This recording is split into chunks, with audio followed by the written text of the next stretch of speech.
Lisa Goiburu artista ordiziarrak mende erdia darama artearen munduan murgilduta. Ibilbide zabal eta eklektiko hori erakusteko asmoz, Kristina Enea Fundazioak eta Sakana Arte Galeriak erakusketa bana ireki dute Donostian. Goibururen lana naturarekin, geometriarekin eta memoriarekin lotuta dago. Daun guztian naturakin lotuta dago. Baina nahi nonde bai erakutsi nondik ateratzen dien obrak. Zergatik obrak aterain burua saldu bar zaizu margotzeko. Baina margotzen dezu bihotzan sentitzen dezuna. Bai, eta ordu, alako atera da. Natura ez da bakarrik berdea ikusten deuna. Beste gauza batzuk daude, desertok, izarrak, dena dago naturan. Eta, inspirazio hor da, eta gero bihotzetik sentitzen dezuna, ez dako, pasai polit bat ikusten deunen, hola bihotzak zabaltzen zaigun. Eta orduan, jakinin behar da ikusten, begiratzen, eta zer moitzen dizun gorputzan. Tako adibidez, hemen berdea daukeu asko, baina niri pila bat gustatzen zat eta ondo sentitzen naizenen da baso mortuan, bai.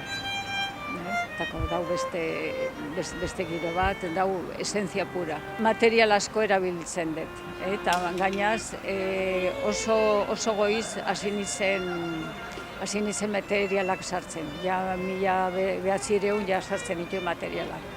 Eta gero naiz pixkanaka gehiago sartzen, eta, materiala asko. Kristala, oiala tela metalikoa, pigmentok, oialak bakarrik, hor dau bat, lurrakin inda daula, hemengo lurrakin, urrea de bai asko erabilide. Eta ezingo zabiatzen detena, sokak, alambre, harrik asko de bai, hordaren harrik bihotzakok, oidenak nik bildutako die. Eta ateratzen zaizkite ezin momentun bihotza baten, harri bat bihotza dela. Sakanan erakusketa, eta hoi asko gustatu zaiztako da, bere begira da, baina oso ondo ikusi du, eta gainaz gustatu zait asko, zergatikan zeren kuadrok eziela hemen asko apreziatzen, eta bea frantzesa da, gaztea, eta orduan ze ikusmirakin ikusi daun, hoi gelditu naiz benetan ikututa. Batzuk daude hemengo serieko, ez dako nik lan egiten dut seriekin asko. Serie baina bukatzen dut, eta hasten naiz beste bat ez dakiz zer hasi, baina hasten naiz. Eta hauzi ez dut egiten erabat. Ez eitzen do prozesu bat, ari baten bai.